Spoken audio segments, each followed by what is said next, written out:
My wife got bored of me and decided to call up her ex to hook up with him. This is the story of how I found out and exposed her, with the help of some hidden recorders. Hey everyone. I've been lurking on this forum for about 6 months now, just reading and keeping to myself. But at this point, I can't stay quiet anymore. I really need some outside perspective on my situation. Any advice would be greatly appreciated. I'm 35, my wife is 31, and we haven't been intimate in over 6 months. I don't know what to do about it. A little background: we have 2 little boys, one is 3 years old, the other is a year and a half. On top of that, we're currently in the middle of building a house. I'm not the type to just sit back and watch things fall apart, so I decided to be proactive and have an open conversation with my wife. I needed to understand what had changed. I asked her outright, why did she stop talking to me? Why did she pull away from my touch? Why did she stop hugging me, kissing me, and most of all, why did she refuse to be intimate? At first, she completely shut down. It was like trying to break through a brick wall. But after pushing a little, she finally opened up. And what she said hit me like a ton of bricks. She told me, plain and simple, that I wasn't enough for her. She felt like she was carrying all the weight in our relationship, that she had to do everything on her own because she couldn't rely on me. In her words, she was the one wearing the pants in our home. She made all the decisions, handled the kids, and kept everything running. And then she hit me with, "You'd be better off alone." I'm not an extreme introvert, but I do tend to keep to myself. So hearing all this from the woman I love was devastating. Still, I didn't want to argue. I told her I understood where she was coming from and promised I'd work on myself to make things easier for her. The thing is, deep down, I knew something wasn't adding up. What she was saying about me just didn't match reality, or at least, not the way I saw it. That's why I came to this forum. I needed to hear if I was crazy for thinking I was actually a decent husband. I work from home for about 8 to 9 hours a day, but the moment I clock out, my focus is on our kids. I feed them, play with them, take my older son to his swimming lessons, and put them to bed. If they wake up in the middle of the night, I'm the one getting up to check on them. Beyond that, I take care of household chores. I do the dishes, handle the grocery shopping, clean up where I can, though she prefers to do the deep cleaning herself since I'm not as thorough. I also take care of car maintenance and deal with all the logistics for the house we're building. I know raising 2 young kids isn't easy, so I try to take as much off her plate as possible. But I'll admit, I'm not one of those people who are always looking for the next thing to fix or improve. Some folks can't sit still for even 5 minutes without thinking about their next project. Her dad is like that. Me? Once the kids are asleep and the house is in order, I just want to unwind, watch a movie, play a game, and relax. I'm also not someone with a burning desire to start my own business or chase a high-powered career. I'm good at my job, and I take pride in doing it well. I don't dream about making millions. I just wanted a stable, happy life with my wife and kids. That's all. And for years I thought we were on the same page. We were together for 5 years before getting married, and we had what I believed was a happy marriage for another 4. But lately it felt like she was growing resentful of the very life we built together. We had that conversation back in December, and after that, I made a real effort to change. I pushed myself to be more proactive, buying extra groceries, fixing up the house, staying on my feet in the evenings instead of relaxing. She seemed to appreciate the effort, but it didn't change how she treated me. So, eventually, I had to sit her down for another talk. This time, I asked her straight up, "Do you even want to save this marriage?" Her answer? "I don't know." That stung, but I kept going. "Would you be willing to try couples therapy?" Again, she just shrugged. "I don't know." I wasn't about to let our relationship fall apart over an "I don't know." So I told her point blank, this isn't something she can be unsure about. We have kids, and they deserve 2 parents who at least try to work things out before giving up. That seemed to get through to her, and she finally agreed. But of course, she left it up to me to find the therapist. She didn't put any effort into it. And when we finally got into therapy, things only got more painful. She admitted something I never saw coming. She said she married me not out of love, but because she wanted to impress her family. She thought having a husband, kids, and a picture-perfect life would make her look good. And as if that wasn't enough, she also confessed that she had discussed our marriage problems with a priest before even talking to me. Right now, we've had 2 therapy sessions and are about to go into our 3rd. One thing we've learned? We have completely different love languages. I need physical affection, hugs, touch, closeness. She, on the other hand, only values actions, getting things done, being productive. But even with that knowledge, nothing has changed. She still won't hug me or show any affection. After our last session, I asked her how she felt about the therapy, and the only thing she had to say was that she didn't like sharing our personal issues with a stranger. During one session, our therapist was shocked to find out that we hadn't slept in the same room for 6 months. My wife claimed it was because she slept with the kids and there wasn't room for me. The therapist didn't buy it. She told us outright that it was a terrible example to set for our kids and that if space was the issue, we should go buy a single bed and put it next to hers. So I did just that. I bought a bed, set it up, and now I sleep there. But honestly, it doesn't feel any different. She stays all the way on one side, the kids sleep in the middle, and I'm on the opposite end. Might as well be sleeping in another room. As time has passed, my wife's explanations have started to shift. Now, she says she's been depressed from being stuck at home with the kids all day. She claims she only said those hurtful things because she was overly emotional at the time. I could never imagine saying something so cruel to her, no matter what I was feeling. But I wanted to believe her. She recently went back to work, and we hired a nanny to help with the kids. The only real change I've noticed? She started talking to me again. I'm not just her friend, I'm her husband. But at this point, it feels like that part doesn't matter anymore. There's no end in sight, no hint that things will improve. She's completely indifferent to our marriage counseling sessions. I'm the one who has to keep scheduling them. As for intimacy? She told me outright that she doesn't need it, that she's only ever done it to appease me. Hearing that made me feel like an abuser. Looking back, she was never particularly passionate about it. Once a week was our usual routine, not as often as I might have liked, but I was okay with it. This past year, though? Twice. And both times, it was purely out of obligation. The first time, it was on my birthday, almost like a box she had to check off. The second was after a counseling session, I initiated, but she just laid there, barely engaged, covering her chest and waiting for me to finish. That moment killed something in me. It's not supposed to be like that. When I brought up the issue, her response was blunt. That's just who I am. If you don't like it, leave. I don't know what to do anymore. I need advice. One night, I discovered something that shattered whatever trust one had left. My wife tried calling her ex-boyfriend 4 times in a row at 10 p.m. She never actually spoke to him, but she kept trying. I only found out because we used to have a shared phone app that logged incoming and outgoing calls. Seeing those calls sent me into a spiral. Why was my wife so desperate to reach her ex that late at night? I couldn't shake the feeling that something was off. So, I did something I never thought I'd do. I checked her messages on her laptop. I felt guilty, but at the same time, we're married, we have kids, and she was acting suspicious. That's when I found the message she sent him after those calls. I'm going to keep calling until you pick up and talk to me like a normal human being. When I confronted her, she flat out lied. Said she never called him. So, I pulled up the app and showed her the outgoing calls. With no way out, she finally admitted it but insisted she was just calling back. Knowing she also messaged him, I asked if she had texted anything after the calls. She denied it. Then I showed her the message. Her excuse? He had called her first, drunk and rambling. She got angry, told him to leave her alone, and hung up. But afterward she felt guilty and tried calling him back. When he didn't answer, she sent that message. He never responded. I don't know what to think. This all happened around the same time she started pulling away from me. She doesn't see a problem with it, says it wasn't important enough to tell me. But any contact with an ex like this is a red flag. To me, it's completely unacceptable. Is she cheating? We haven't been intimate in 6 months, and that's exactly when these calls happened.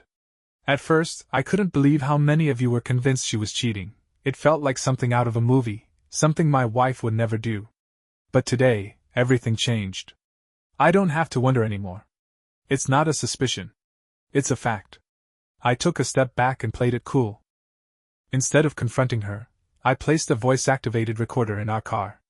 Not even a GPS, just a simple recorder. Left it there for 3 days. She drove it to work. She drove it to the gym. And then she called him, or he called her, I'm not sure who initiated. But I heard everything. It was a video call. I heard them talk about everything, their lives and plans. They sounded like a couple just starting out, full of excitement and inside jokes. The kind of connection my wife and I lost long ago. She's planning a trip to see him in July. Even worse? She gave him a timeline, 2 years. That's how long she's willing to wait for him to move back to our country. I just spent an hour listening to this nightmare. I need to meet with an attorney next week. I feel sick. But I wanted to say thank you. If it weren't for you all, I never would have thought to use a voice recorder. And to think, I felt guilty about placing it in the car. My God. I'll update again soon. Right now, I just need to clear my head and think about my kids. For the record, this all started in September. It took me 2 months to notice the changes in her behavior. Next week, I'll be out of town, staying with my father. That means she won't be going to work, she'll be using my home office. And if I had to bet, she'll be talking to him from there. Should I place the recorder in the office, or do I already have enough, considering this affair started last September and I've been out of the picture for a long time? Right now, she can't stand being around me. She finds any excuse to leave, visiting her parents, her aunt, her friends. Even at home, she avoids me. Once we put our kids to sleep, ages 1 and 3, she just goes to bed herself. And the recording? It tells me everything I need to know. She told him she loves him. That she wants to visit him. That she wants to sleep with him. They talk about his life, his problems. She's emotionally invested in him, not me. She even told him she'd be his wife one day, and that she'll leave me soon. She described his favorite position. So yeah? They've been together. The worst part? She has no idea that I know. Her family doesn't know either. As far as they're concerned, we're just going through a rough patch. She comes from a Catholic family, 3 sisters, church every Sunday. We live in a small town of 20,000 people. Divorce is a big deal here. We recently built a house, but it's not finished. I can see it in her, she's going to file for divorce soon. She's suffering just being in the same apartment as me. She can't take it anymore. Her body language, her silence, it all tells me she wants me gone. She has a plan to out me first. Then, after some time passes, she'll bring him in. Within 2 years, he'll move back to our country. She knows people will accept it. The kids need a father, she'll say. Her affair partner? He was her first boyfriend. They were together for 7 years before she married me. We've been together for 9. Now I just need to figure out my next move.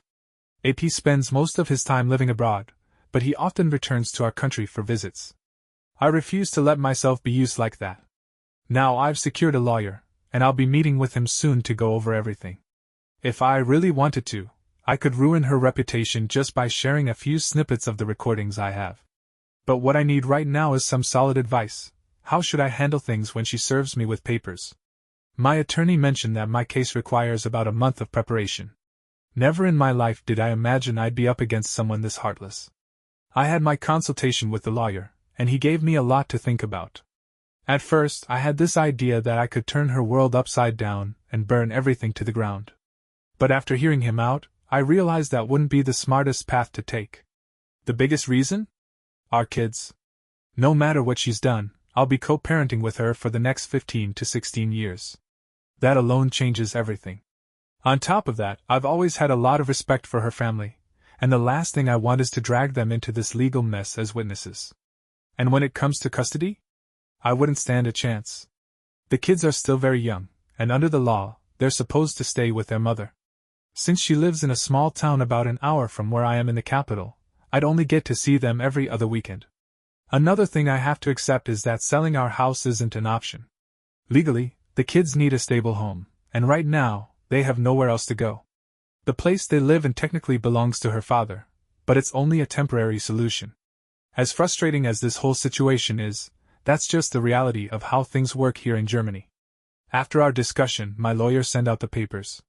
They were scheduled to arrive right after Easter, which, here, lasts 2 days, Sunday and Monday. I sat through the holiday, keeping up appearances, pretending everything was normal. Honestly, the alcohol helped me get through it. Then came Tuesday. I had the day off, so I spent it looking after our 1-year-old son while she went to work in the capital. Meanwhile, my brother came over and helped me pack up all my belongings, loading them into his car. Later in the day, the postman arrived with the divorce papers, though technically, they were an invitation to mediation. The idea was to divide our assets in a civilized manner, and handle the divorce without things getting messy. The documents made it clear that she was involved with another man, and that was the reason our marriage was ending. The proof I have will help when it comes to negotiating child support. When she walked in, I didn't waste time. I told her straight up that I knew everything, that my evidence was undeniable, and that she needed to get in touch with my lawyer. Then I handed her the papers and left, to speak with her parents. Predictably, she immediately started asking what I knew, how I found out, and of course, denying everything. Her parents were completely blindsided, but they believed me. Just as my lawyer advised, I recorded the entire conversation. I began by asking them if they considered me to be a good, responsible husband and father. They agreed, which now makes it impossible for them to testify against me in court. They understood just how devastating her actions were, not just for me, but for them and, most importantly, for our children. I thanked them for their support, and then left for the capital. While I was driving, I reached out to a friend, and he took care of spreading the news to her social circle. A couple of hours later, my brother-in-law gave me a call. He said she had admitted to being involved with AP, but she insisted they never actually slept together. He assured me that everyone was on my side and that she had completely shattered our family. Even her own sister had confronted her, calling her out for how cruel she had been. But by the end of our conversation, he said something that threw me off. He claimed that our marriage could still be salvaged. He even admitted that he had once cheated on his own wife, but she forgave him, and now they were supposedly happy. Then her father reached out. He wasn't in denial about anything. He acknowledged that this entire mess was her fault, and said she didn't fully grasp the damage she had done. He also made it clear that AP would never set foot in his house and that he would no longer be financially supporting her. At one point, he even tried calling AP himself, but the guy refused to answer. Yet, despite all that, he still believed the marriage could be saved. Later, I received a message from her other sister, telling me she was on my side, though, once again, she also seemed to think there was still a way to fix things. That's what bothers me. I don't see any chance of salvaging this.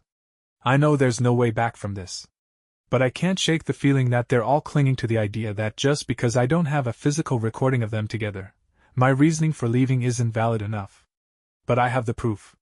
I have recordings of her saying things like, "Make sure you last longer than 3 seconds when I visit you in Germany." And, "I wonder if your dad's crap is the same as yours." You know what? I'll go straight to that woman and ask her how long your brother's crap is, then I'll tell her how long yours is. Or the one where she told him, "I love you. I'm going to leave my husband. Please record yourself and send me a video." She even said, "Your favorite position is crappy style with your back straight. I'm showing you what life with me will be like. I'm giving you 2 years to move back here." And to top it all off, she was emotionally absent from me for 7 months. The moment I confronted her, she admitted that she had never actually stopped loving him. That's all I need to know. And now, just like many of you predicted, she's trying to claw her way back. Since her family called her out, she's been messaging me, saying things like, "I didn't know what I was doing, I can't imagine my life without you." And, "I'm so sorry for everything." She keeps sending pictures of the kids, along with messages like, "We're waiting for you. We love you so much." She even tried walking back her confession, saying she didn't really mean it when she admitted to loving him. I don't know. They're making me feel like I acted too fast with the divorce, just because I don't have the one piece of evidence they think I need. But they don't know the full story. They only know that I have proof, while she refuses to admit to sleeping with him. It's possible he only visited her here, but just as likely, she's lying about that too. A lot of you warned me that once she got served, she'd start trying to save face in front of her family, and that she'd want me back because she needed help with the kids. That's exactly what's happening. She's been messaging me, but not too often. The messages are always the same. "I can't imagine life without you. I love you and only you." She sends pictures of the kids and writes things like, "We're waiting for you. We love you very, very much." And that's it. It's been 5 weeks. She hasn't called me once. She hasn't visited me once. She's had plenty of chances. She's even driven past my parents' house, where I'm staying, but all I get are occasional texts. We've seen each other a few times while exchanging the kids, but she never tries to apologize. Just a quick hi and bye. Meanwhile, her family has been reaching out a lot more. Her father called me twice. Her mother has sent me a dozen messages, mostly links to Christian websites about forgiveness. One of her sisters reached out to me, apologizing profusely. She claimed my wife must have been possessed by some kind of evil spirit, as if that could explain everything. Meanwhile, her other sister took a more grounded approach. She acknowledged that my wife had completely destroyed our family and made it clear she didn't expect me to come back. My brother-in-law even dropped by and took me out for a beer. He wasn't trying to push me in any direction, just keeping things light, chatting about the situation and what the future might look like if I never returned. Sure, I could tell he'd prefer if I gave his sister another chance, but he wasn't forceful about it. Every conversation with her family followed the same pattern: disbelief over what she had done, a vague hope that I might reconsider, but an underlying understanding that I had every right to walk away. Then the day came when I made my final decision. My lawyer informed her that I couldn't forgive her, not in this lifetime, and that I was officially proceeding with the divorce. He laid out the terms, and now we're just waiting for a response. That's when her sister turned on me. She didn't hold back, blaming me outright and saying I was the one tearing this marriage apart. It was ironic. She admitted without hesitation that my wife had caused all of this with her selfishness. Yet, now that my wife was crying, wishing she could turn back time, somehow I was the villain for not forgiving her. According to her sister, the burden was on me now. If I really cared about my children, I'd call off the divorce and go back, not to my wife, necessarily, but to my boys. She told me I was drowning in anger, that it would only fester and consume me over time. Her solution? Just suck it up and keep living with her. She painted my decision to divorce as some kind of act of revenge, not just against my wife, but against our kids. I saw it coming. Many of you warned me that her family would eventually turn against me, shifting the blame onto my shoulders. But even knowing that, hearing it firsthand was still a gut punch. For a moment, I actually felt guilty. Guilty that my wife had treated me like garbage for over half a year. It's ridiculous, isn't it? They're working hard to break me down, and I won't lie, it's tough. But I won't let them sway me. The divorce is happening. No second guessing. No looking back. Now, of course, they've crafted a new narrative, one where I'm the heartless father abandoning his kids. I've been toying with the idea of shutting that argument down by throwing out terms for reconciliation that she'd never agreed to. Not because I want to fix things, I don't love her, and I never will again, but just to see if they'd still call me the bad guy when she refuses.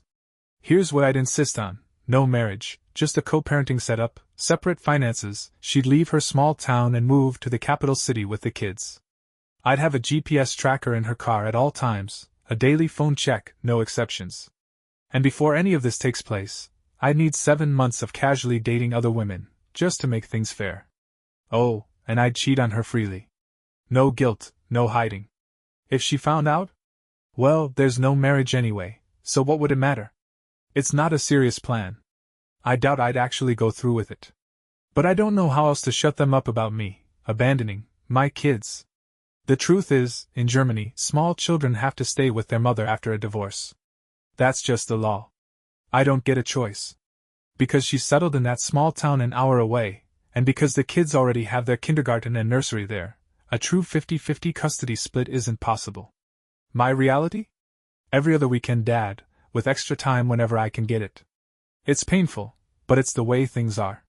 2 months have passed since I confronted her, gave her the divorce papers, and left for the capital. Right now, I'm living with my parents, crashing on the couch in their living room. The dining table has become my makeshift office, and my clothes are draped over every chair. I work from home for 8 hours a day, then spend the rest of my time helping my parents, who are 88 and 71, with errands, housework, and doctor appointments. When I'm not doing that, I hit the gym or go to the movies, anything to keep my mind from spiraling into negativity. I see my boys every weekend. She drops them off, and I take them back at the end of the visit. Those weekends? They're the best part of my life. When I'm with them, I feel genuinely happy. I also did a paternity test. Both boys are mine. At least there's no doubt on that front. As for the divorce? Things are still messy. Negotiations are dragging on. Since I'm currently living with my parents, and don't have another home of my own, I'm demanding a significant payout from my wife, plus, she's taking over the mortgage on the house. She agreed to the mortgage but only wants to give me a third of what I'm asking for, arguing that it matches what I originally put into building the place. But here's the thing, I didn't cause this. I didn't destroy our marriage. I'm not the one who should be scrambling for a place to live. A third of the amount won't be enough for me to buy a decent apartment. Our lawyers are still going back and forth. The only reason she's offering me such a small payout is because she wants to keep the house. But last time we talked, I got the sense that she might be forced to sell. It's the only way she'd be able to afford both the mortgage and the money she owes me. That should have been her plan from the start. There's no way she can afford to keep it on her own. Child support is another battle.